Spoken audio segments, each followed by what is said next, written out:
Sorry, Darcy. I'm really sorry. I can't believe this. They're not my family anymore. The moment I saw my usually stoic husband shed tears, I made up my mind. We paid off $300,000 in debt, revitalized a struggling restaurant in the countryside, and even built a multi-generational home for my ailing mother-in-law. And they want to kick us out and give it all to my brother-in-law? No way. I won't let them get away with this. I won't hold back anymore. They're going to regret it. I grabbed my phone with trembling hands. Our revenge against those who trampled on us had begun. My name is Darcy. I'm 30 years old and work for a management consulting firm in the city. My husband Kibai, also 30, is a sous chef at a popular restaurant. He doesn't talk much, but he's incredibly kind, hardworking, and sincere. Today, we're having dinner at home with our mutual friend Stephanie. What? You guys are moving back to your hometown? Stephanie was shocked as she sipped her wine. Yeah, Kibai's dad is getting worse and we have decided to take over his family's restaurant. I feel bad for Darcy having to quit her job, but that restaurant is my family legacy and my dad is the reason I became a chef. I get it, but... Stephanie poked at the vibrant dishes Kibai had prepared with a displeased look. Stephanie and Kibai are from Morro Bay, a coastal town far away. I met Stephanie in college when she moved to the city for school. She comes from a wealthy family and is very bubbly, completely opposite to me, but somehow we clicked. She even introduced me to Kibai, saying you two are perfect for each other.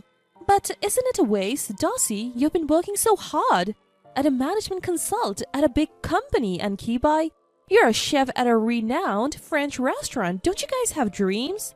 Thanks for worrying, Stephanie, but nowadays, as long as you have a computer, you can work from anywhere. Most importantly, I want to support Kibai. Alright, lovebirds, now next time I'm in town, you better treat me to Kibai's cooking again. Stephanie, thank you. I'll go grab some more wine. As Kibai left the table, I whispered to Stephanie. Stephanie, thanks for your concern, but I'll make it work. I'm lucky to have good friends. Of course, I have my worries about this new chapter, but I know we'll be alright. After saying our goodbyes to Stephanie, my husband and I moved to Morro Bay, unaware of the tough challenges that lay ahead of us. When we visited my father-in-law in the hospital, we were shocked to see how frail he had become. Kibai, I've got terminal cancer. I don't have much time left. Kibai's quiet father-in-law said that. I was prepared, but those words still weighed heavy on me. A man devoted to his work, his only hobby being collecting plates. A kind father who adored Kibai very much. Dad, don't worry. We'll be okay. Yes, father-in-law, everything will be alright. Kibai comforted him by holding his hand. You've got a good wife, Kibai. Just as I felt a lump in my throat, a shrill voice filled the room. Hey! If you're here, say so. I've got something important to talk about. Both of you, come here. We turned around to see my mother-in-law. I knew she had high blood pressure, but yelling like that is just going to make it worse. My mother-in-law comes from a family that owns several plots of land locally and was raised lovingly by her grandparents. For that reason or another, she's quite self-centered, and it seems she's always had the upper hand over my father-in-law, who is an adopted son-in-law. Moreover, just because Kibai resembles my father-in-law and Hadley, Kibai's brother resembles my mother-in-law. She's favored Hadley since childhood and has been rough with Kibai. I have to be honest, I find my domineering and selfish mother-in-law hard to deal with.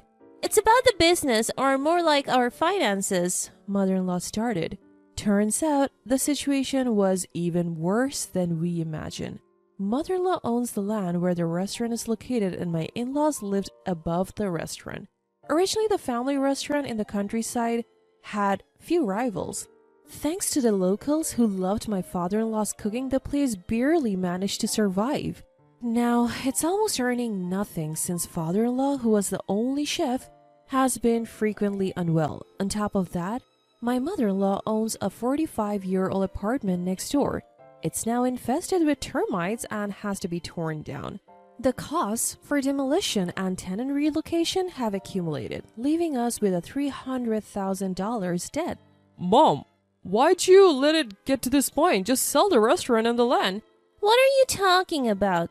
This land has been in our family for generations. We can't just sell it. People need this restaurant. Your dad would be devastated.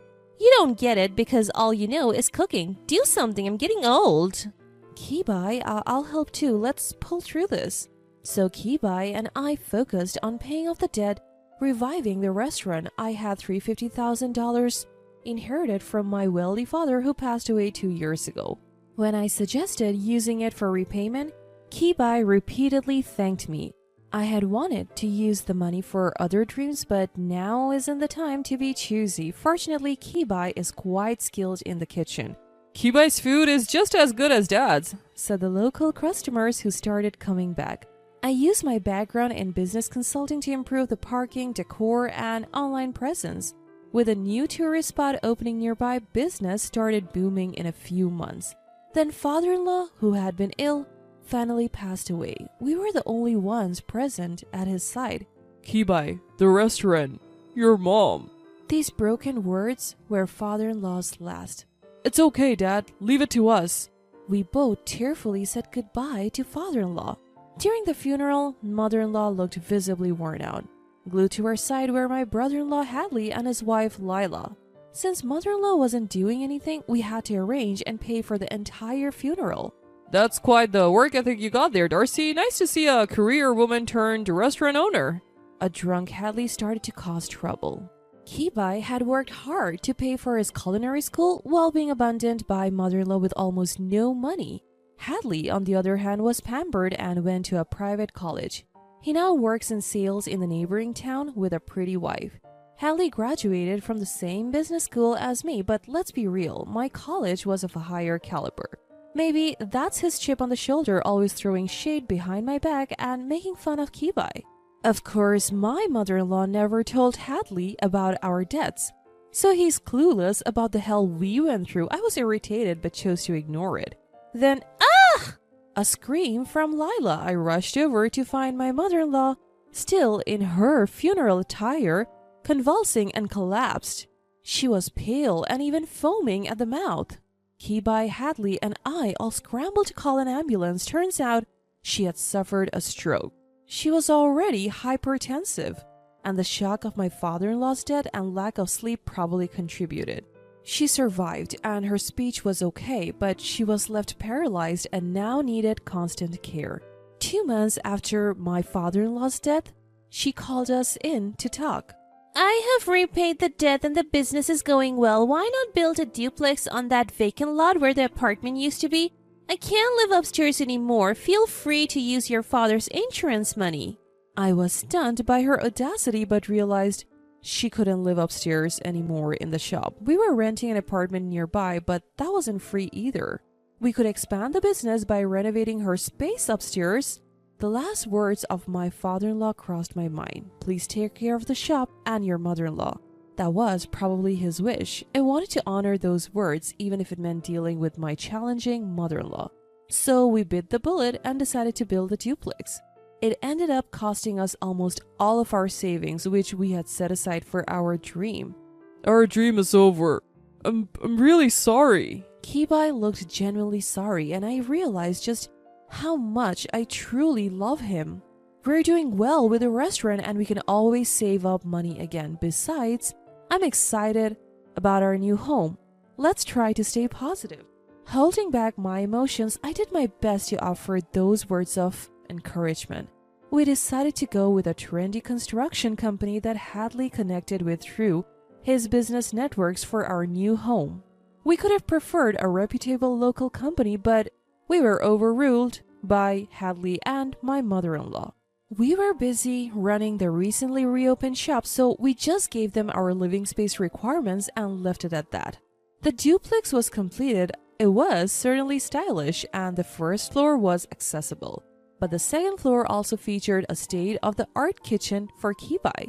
We gathered in the newly completed home along with Hadley and his wife to celebrate. That's when my mother-in-law, now in a wheelchair, spoke up. I have something to tell you. I had a bad feeling about this. This doesn't bode well. I want to give the restaurant to Hadley.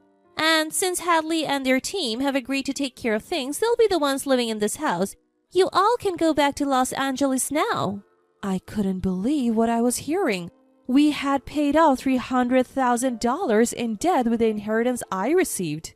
Kibai had worked hard to rebuild the business, turning it into a well-liked shop with great online reviews.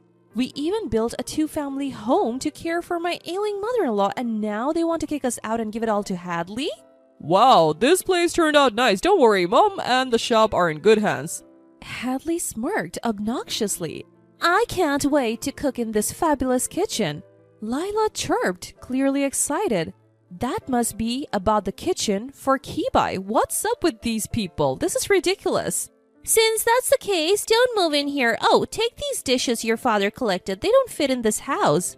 Hadley carried out an old box full of dishes that my father-in-law had collected. I felt dizzy. Well, it's settled then. Time to leave, don't you think? My mother-in-law spoke coldly. I held back my anger, grabbed my husband's arm, and stood up. As we turned to leave, I caught a glimpse of their smirking faces, filling me with nausea. I'm sorry, Darcy. I really am. They're not my family anymore. On the way home, my usually stoic husband broke down. It was the last straw. Let them have the shop and the house. But I won't stand for it anymore. I have had enough. They are going to regret this, I promise. I took out my phone, trembling. Hello, it's Stephanie. Stephanie. Something's come up. We're doing it. After I explained, Stephanie simply said, Understood. You both are on board, right? Let's do it. A few months later, we were at the grand opening of a restaurant cafe located just a 10-minute drive from our Morro Bay family home, as the main chef and the business owners. Turns out, Stephanie's family owns land in Morro Bay and they're entrepreneurs. They initially wanted to start a restaurant around here and had planned to entrust us with running it. However, Stephanie had postponed the plans, not wanting to interfere with Kibai's family business. That was the whisper during the farewell party. Our dream of running our own restaurant became a reality thanks to the financial backing from Stephanie's family. Thanks to Kibai's culinary skills and my marketing, we have already garnered attention, even getting featured in magazines before opening. As we were chatting with Stephanie, champagne glasses in hand, Hadley and mother-in-law barged into the party, yelling, What's the meaning of this? Why are you even here? You're supposed to be out of the picture. Kibai says coldly, You are missing the point. If they build a restaurant here, our business is going to suffer. Mother-in-law shouts, The downfall of your business is your own fault, isn't it? Kibai left, and the quality went downhill.